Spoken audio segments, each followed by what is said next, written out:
सीधे तौर पर मुंबई से, हालांकि मराठी जबान में उनकी प्रेस कॉन्फ्रेंस वक्त जारी है। तो महाराष्ट्र में जो मैच का क्लाइमेक्स पे एकदम तरीके से पहुंच चुका है और ऐसे में अगर दिल्ली की बात करें तो दिल्ली में महाराष्ट्र के हवाले से क्या कुछ सियासी सरगर्मियां देखी जा रही हैं या बड़े लीडरान का क्या कुछ कहना है, इस ताल्लुक से जानने की कोशिश करेंगे। हमारे साथ हमारे नुमाइंदे अनूप जुड़ रहे हैं दिल्ली से। अनूप, महाराष्ट्र में तो मैच क्लाइमेक्स में पूरा पहुंच चुका है, पत्ते साफ होते हुए नजर नहीं आ रहे हैं। महाराष्ट्र की सियासत में और महाराष्ट्र की राजनीति में लगातार हम देख रहे हैं कि मीटिंगों का दौर जारी है। ऐसे में अगर बात दिल्ली की करें, दिल्ली की तरफ ध्यान लगाएं तो दिल्ली में महाराष्ट्र के हवाले से क्या कुछ हलचल है?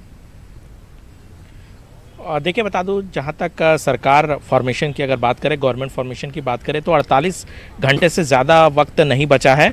अगर इस 48 घंटे के अंदर गवर्नमेंट फॉर्मेशन हो जाता है तो फिर ठीक है, वरना फिर राष्ट्रपति शासन लागू किया जाएगा, क्योंकि उसके बाद जो वहां का विधानसभा है वो सस्पेंड हो जाएगा।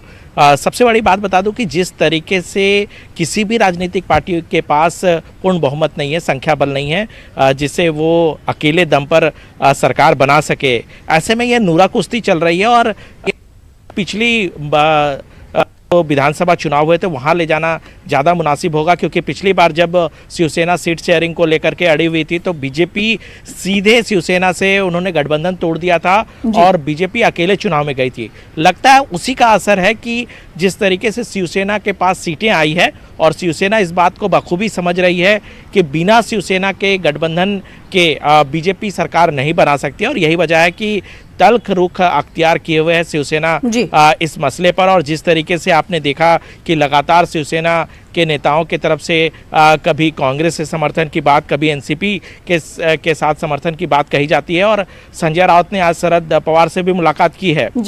दूसरी बात बता दूं कि अभी तक पुख्ता तौर पर, औपचारिक तौर पर किसी भी राजनीतिक पार्टी से समर्थन नहीं मिला है। जी, जाहिर सी बात है, यानी बादल जो है छाए हुए हैं, किसी भी पार्टी की तरफ से साफ इशारे नहीं मिल पा रहे हैं। अनूप, आपके पास लौटेंगे। इस वक्त हमारे साथ खास मेहमान जुड़ चुके हैं फोन लाइन पर, कांता नालावाड़े साहिबा जो कि तर्जुमान हैं बीजेपी की। कांता साहिबा, आपसे सवाल ये कि सिर्फ 48 घंटे का वक्त बचा है, बीजेपी कोई पत्ते नहीं खोल रही है, शिवसेना अपनी मांग पर, डिमांड पर अड़ी हुई है, क्या करेंगे आप?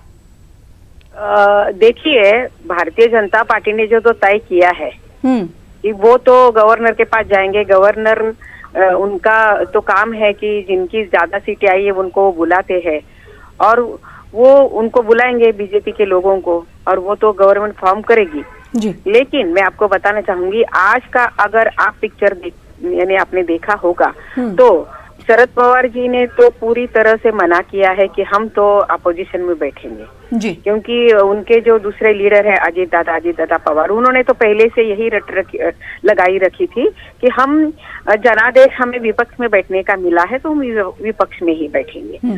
और सोनिया गांधी जी ने भी रिस्पांस नहीं दिया है पवार साहब को, भले 2 बार मिले वो उनको जाके। यानी ये बीजेपी के लिए अच्छा शगुन है? बिल्कुल, क्योंकि देखो सियासत में बैठने के लिए वो तैयार ही नहीं है। उनका वो भी कहती है हम विपक्ष में ही बैठेंगे। यानी बीजेपी वेट एंड वॉच की पॉलिसी पर ही है। बिल्कुल। और देखिए, आज ऐसा माहौल तैयार हो गया है कि शिवसेना यानी अकेली पड़ रही है, ना कांग्रेस उनको सपोर्ट कर रही है, ना राष्ट्रवादी यानी एनसीपी उनको सपोर्ट कर रही है। बीजेपी की यही मंशा थी?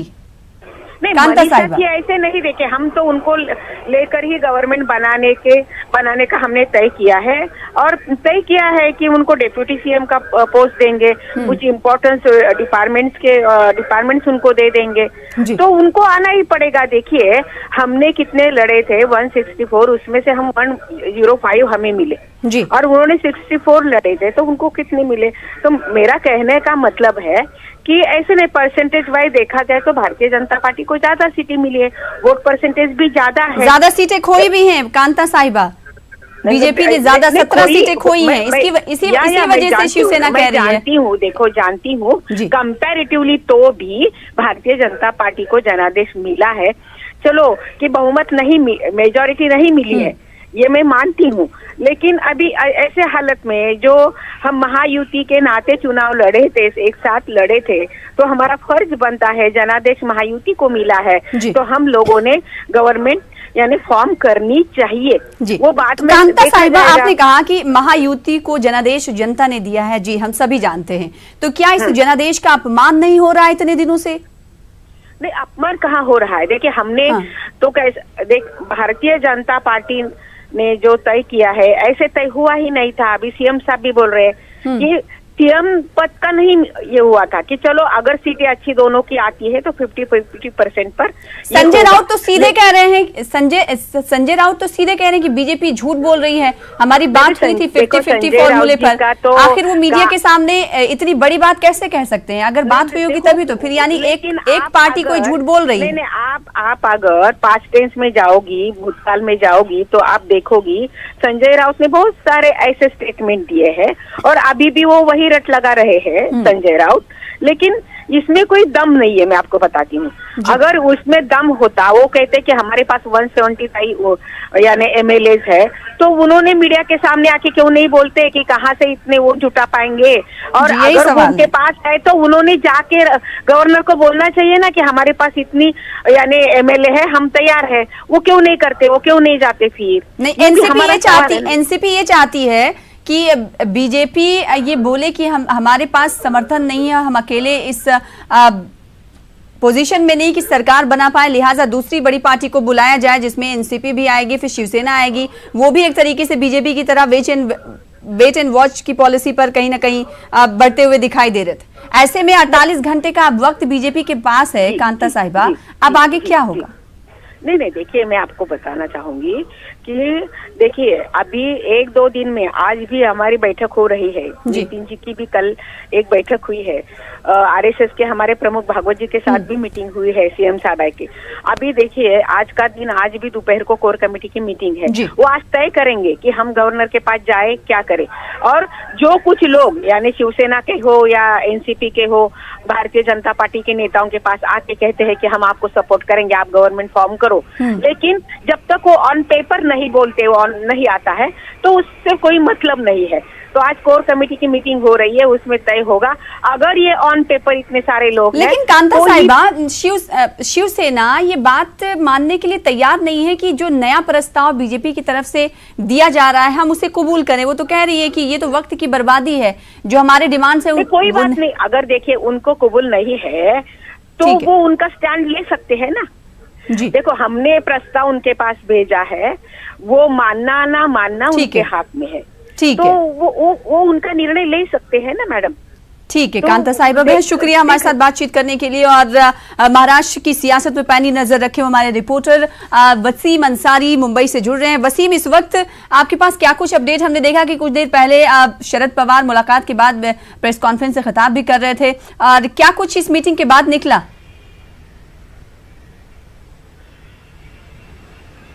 देखिए, जिस तरह से 9 मिनट ये मीटिंग हुई है, ये बड़ी अहम मीटिंग है। 9 मिनट महाराष्ट्र की राजनीति को बदल सकती है। जिस तरह से शिवसेना लगातार शरद पवार के साथ संपर्क बनाए हुए हैं, बाकायदा इस बैठक के बाद संजय राउत मातोश्री पहुंचे। इस बैठक के बाद वो जानकारी देंगे उद्धव ठाकरे को, और अभी शरद पवार की बैठक चल रही है और उस बैठक के बाद उन्होंने प्रेस कॉन्फ्रेंस ली है अपने नेताओं के साथ। क्या अहम है, हमारे साथ अमित जी भी जुड़ रहे हैं, हमसे जानने की कोशिश करते हैं। अभी जो प्रेस कॉन्फ्रेंस जुड़ रही है, किस तरह के अहम मुद्दे उन्होंने रखा है? देखिए, अगर अभी की बात करें तो उन्होंने दिल्ली में जो कल घटना घटी वकीलों के साथ, और जिस तरह से अयोध्या मामले में फैसला आने वाला, इन दोनों चीजों पे उन्होंने अपनी बात रखी है। अभी तक महाराष्ट्र की राजनीति को लेकर उन्होंने कुछ नहीं बोला, लेकिन उनकी प्रेस कॉन्फ्रेंस जो है अभी जारी, सबकी निगाहें उसी पे कि आखिरकार वो किसको सपोर्ट करते हैं। क्या वो शिवसेना के साथ मिलकर सरकार बनाएंगे, इस पर कुछ बोलते हैं, या फिर वो कांग्रेस साथ जो है विपक्ष में बैठेंगे। क्योंकि जिस दिन से ये मैंडेट आया हुआ है, जिस दिन ये रिजल्ट आया हुआ है, उसी के बाद शरद पवार ने साफ तौर पर कह दिया था कि जनता ने हमें विपक्ष में बैठने का मौका दिया है, हम विपक्ष में बैठेंगे। क्योंकि हम देख रहे हैं कि हर पल महाराष्ट्र की राजनीति में जो है कुछ न कुछ बदलता चला जा रहा है। हमने देखा कि सुबह संजय राउत ने मुलाकात की शरद पवार से, उसके बाद क्या बातचीत हुई वो पूरा ब्यौरा देने वो मातोश्री पहुंचे। उन्होंने उद्धव ठाकरे से बातचीत की। शरद पवार की प्रेस कॉन्फ्रेंस अभी चालू है, लेकिन अभी तक महाराष्ट्र की राजनीति पर शरद पवार ने कुछ नहीं बोला है कि आखिरकार क्या कुछ निर्णय जो है इस पूरे मामले में लिया गया है।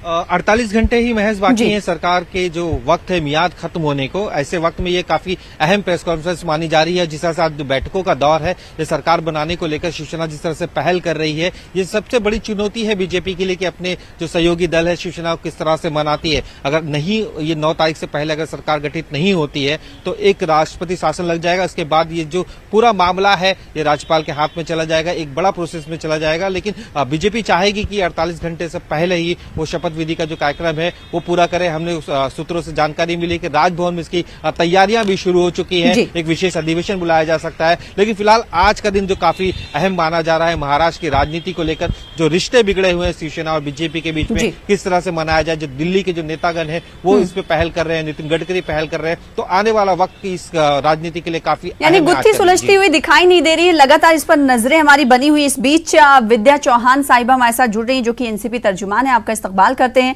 और वसीम आपको रोकना चाहेंगे। विद्या चौहान साहिबा, अभी संजय राउत ने मुलाकात की है और शरद पवार साहब जो प्रेस कॉन्फ्रेंस से खिताब कर रहे हैं, लेकिन कुछ समझ नहीं आ रहा है कि महाराष्ट्र की सियासत में और सत्ता को लेकर एनसीपी का क्या कुछ फैसला होगा।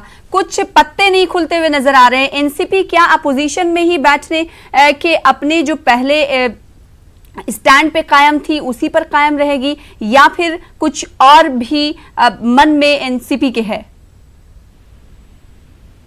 विद्या साहिबा, देखिए नमस्ते। नमस्ते। यहाँ पर मैंने भी अभी पवार साहब की प्रेस कॉन्फ्रेंस देखी है। उन्होंने क्लियर कट कहा है कि इसमें हमें विरोध में बैठने का जनादेश हुआ है, हम लोग बैठेंगे। और उन्होंने कुछ ये किया है कि शिवसेना और भाजपा ये क्या कर रहे हैं, इसका फैसला जल्द से जल्द होना चाहिए जी। और इसके बारे में मुझे लगता है कि जो कुछ जानकारी आपके पास है उतनी भी हमारी पास है, लेकिन एनसीपी की भूमिका ये है कि हम लोग जल्द से जल्द सत्ता महाराष्ट्र में हो, क्योंकि किसानों के मुद्दे है, बेरोजगारी के मुद्दे है जी। आपने कहा कि सत्ता जल्दी सत्ताधारी हो, मतलब सत्ता में होने की बात एनसीपी नहीं कह रही कि सत्ता मिलकर बनाए, ऐसा एनसीपी का कोई इरादा नहीं है। एनसीपी का इरादा से भी ऐसा कोई प्रस्ताव ना ही शिवसेना से आया है जी, ना ही कुछ परिस्थितियां उस तरह या फिर एनसीपी मौके को भांपने में जुटी हुई है। विद्या साहिबा, ये देखिए पवार साहब इस तरह से नेता है कि उन्होंने हमेशा जो लोगों के हित के मुद्दे हैं उसको महत्व दिया है, और आज भी हम लोग महाराष्ट्र का हित देख रहे हैं कि जल्द से जल्द सत्ता महाराष्ट्र में आनी चाहिए, और इसीलिए हमारे प्रयास जी। संजय राउत ने जो मुलाकात की है, कई बार ये मुलाकातें हुई हैं, आज फिर ये मुलाकात हुई है शरद पवार से। ऐसे में क्या सरकार के फॉर्मेशन को लेकर आप समर्थन दे सकते हैं? इस ताल्लुक से इस मुलाकात को समझा जाए। देखिए, सबसे पहले अहम मुद्दा यह है कि केंद्र में भी भाजपा की सरकार है जी, और पूरे देश में जिस तरह से माहौल बना है जी, महाराष्ट्र में जिस तरह से माहौल बना है, तरह से हम कांग्रेस हो चाहे राष्ट्रवादी है, हम लोग ये चाहते हैं कि भाजपा को हरगिज सत्ता में आने देना नहीं चाहिए जी। तो आप इसका मतलब है ना शिवसेना के साथ जा सकते हैं? हम लोग शिवसेना को कुछ अलग नहीं मानते, शिवसेना भी उसी तरह से है, लेकिन कुछ किमान समान कार्यक्रम अगर हम लोग देते हैं, मुझे लगता है ये सब आगे की बात। और पवार साहब ने स्पष्ट किया है कि हम लोगों को विरोध में बैठने का जनता ने ये दिया है, तो हम लोग विरोध में बैठेंगे जी। हमें सत्ता में जाने का अगले कोई विद्या शौक नहीं है। चौहान साहब, अगले 48 घंटे में अगर शिवसेना की तरफ से कोई ऑफर आता है तो क्या एनसीपी की कोई शर्तें होंगी? अभी वो तो हमारे वरिष्ठ नेता पवार साहब ही तय करेंगे, लेकिन ये रखनी पड़ेगी शर्तें, क्योंकि शिवसेना के ऊपर भी ये धर्मांध है, दोनों भी, भाजपा है चाहे शिवसेना है जी। हम लोग चाहते हैं देश में एकता, बंधुभाव, सर्वधर्म समभाव होना चाहिए। अगर इसके लिए हम लोग कोई भी ये नहीं कर सकते उनके लिए, क्योंकि हम लोग सेक्युलर लोग हैं और सेक्युलरिज्म को हम लोग जरा भी धक्का नहीं पहुंचाना चाहते हैं। शिवसेना अगर हमारा सपोर्ट चाहती है, शिवसेना को इस मुद्दे को पहला स्पष्ट करना चाहिए कि वो किस तरह से आगे की राजनीति करेगी। तो इसके हमें कुछ पहला तो हमारे पास कोई प्रस्ताव नहीं है। अगर प्रस्ताव आता है तो हमारे पहले सेक्युलरिज्म के मुद्दे होंगे, सर्वधर्म समभाव देश में होना चाहिए। देश में जो मॉब लिंचिंग हो रहा है, जो गरीबों को तकलीफें हो रही है, जो किसानों को तकलीफें, इसका मतलब है एनसीपी की कुछ शर्तें होगी अगर शिवसेना ऑफर करती है तो। इस बीच हमारे लोगों के लिए, लोक हित के लिए हमें कुछ शर्तें रख जरूरी है, क्योंकि देश में और महाराष्ट्र में। ठीक है विद्या साहिब, आप हमारे साथ जुड़ी रही। राजू वाघमारे साहब जो कि कांग्रेस तर्जुमान है, हमारे साथ जुड़ रहे हैं। राजू वाघमारे साहब, विद्या चौहान साहिबा से बात हुई है, जो कि आप कोalition में इस बार महाराष्ट्र में आप लोगों ने इंतखाब लड़ा है। ऐसे में बीजेपी पर सभी की निगाहें टिकी हुई हैं। अभी विद्या चौहान साहिबा ये कह रही थी कि बीजेपी को सत्ता से दूर रखना है तो हम कई शर्तों के साथ शिवसेना के साथ जा सकते हैं, ऐसा उनका इशारा था। कांग्रेस इस पर क्या कुछ कहती है? नहीं, कांग्रेस का तो इसके ऊपर बहुत ही सीधा हमारा वक्तव्य है। इसके बारे में हमने कह दिया है कि अभी तक हमारे पास शिवसेना की तरफ से कोई भी प्रस्ताव आया नहीं है। अगर शिवसेना का या एनसीपी का या किसी का भी प्रस्ताव आता है तो हम हमारे जो हाई कमांड है मैडम सोनिया जी गांधी जी और हमारे हाई कमांड के साथ हम वो प्रस्ताव के ऊपर चर्चा करेंगे और हमारा हाई कमांड जो निर्णय लेता है वो निर्णय हम राज्य में लेंगे। लेकिन कांग्रेस किसी भी तरीके से किसके भी साथ इस सत्ता स्थापन के इसमें शामिल नहीं है जी। अगर सेना का प्रस्ताव आता है तो उसके बाद ही हम उसके ऊपर सोच के निर्णय लेने की कोशिश करेंगे। तो कांग्रेस का ये स्टैंड है कि वेट एंड वॉच की पॉलिसी वो इख्तियार किए हुए हैं, अगर शिवसेना की तरफ से कोई प्रस्ताव आता है तो उस पर निर्णय लिया जाएगा। बेहद शुक्रिया राजू साहब और साथ ही साथ विद्या साहिबा हमारे साथ जुड़ने के लिए, बातचीत करने के लिए। एक बार फिर से रुख कर लेते हैं मुंबई का, हमारे साथ वसीम जुड़ रहे हैं और लगातार अनूप भी हमारे साथ दिल्ली से जुड़े हुए हैं। वसीम, आपके पास लौटना चाहेंगे।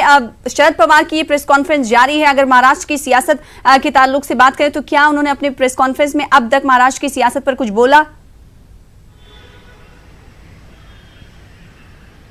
देखिए, महाराष्ट्र की सियासत को लेकर अब शरद पवार ने अपने पत्ते खोल दिए हैं। अभी जी उस पूरी तरह से निगाहें बनाए, क्या कहा अहम बात अभी शरद पवार ने? देखिए, शरद पवार ने अपने प्रेस कॉन्फ्रेंस में साफ तौर पे कह दिया है कि हमें विपक्ष में बैठने का मौका जनता ने दिया है, हम विपक्ष में बैठेंगे और गवर्नमेंट यानी सत्ता स्थापित करने में मेरा कोई रोल नहीं है, यानी मेरी और मेरी पार्टी एनसीपी का कोई रोल नहीं, और बीजेपी और शिवसेना का पिछले 25 सालों का गठबंधन है और ये गठबंधन कभी भी फिर भी बन सकता है। यानी उनका साफ तौर पर कहना है ये लोग कभी भी एक हो सकते हैं। मैं आपको बताऊं कि संजय राउत ने कुछ देर पहले मुलाकात की, उसके बाद जो हमारे सूत्र बता रहे हैं कि उद्धव ठाकरे की और शरद पवार की फोन पर भी इस पूरे मामले को लेकर चर्चा हुई और अभी उन्होंने साफ तौर पे कह दिया कि सरकार बनाने में मेरा कोई रोल नहीं है, हमें विपक्ष में बैठने का मौका जनता ने दिया और हम विपक्ष में बैठेंगे और बीजेपी शिवसेना का साथ पिछले 25 वर्षों का है और ये आगे चलकर फिर कब एक हो जाए कुछ कहने वाली बात नहीं है। यानी इस बयान को आप दो तरीके से ले लीजिए कि कहीं ना कहीं शायद शरद पवार को शिवसेना पे भरोसा नहीं है कि कल को ये फिर बीजेपी के साथ एक हो सकते हैं, या जिस तरह की उठापटक चल रही है, जिस तरह के फॉर्मूले लगातार सामने आ रहे हैं। अभी के जो ताजा फॉर्मूला ये है कि 19 मंत्री पद जो है बीजेपी शिवसेना को देने के तैयार है, साथ में डिप्टी सीएम का पद। तो शायद शरद पवार को जो है राजनीति का चाणक्य कहा जाता है, शायद इन सारी चीजों को भाप चुके हैं और साफ तौर पर उन्होंने ये अभी फैसला लिया कि वो विपक्ष में ही बैठेंगे। देख सकते हैं किस तरह से शरद पवार ने जाहिर बात है। वसीम, एनसीपी सरबराह शरद पवार ने ये साफ कर दिया है कि वो अपोजिशन में ही बैठेंगे। ऐसे में एक बार फिर से अगर बीजेपी की बात करें तो बीजेपी के हौसले बुलंद होते हुए दिखाई दे रहे होंगे, क्योंकि कुछ देर पहले हमारी बात हो रही थी कांता साहिबा ने, उन्होंने कहा कि बीजेपी वेट एंड वॉच की पॉलिसी इख्तियार किए हुए है, ना एनसीपी उन्हें समर्थन दे रही है ना कांग्रेस उन्हें समर्थन दे रही है, यानी आखिरकार वो लौट कर हमारे पास ही आएंगे।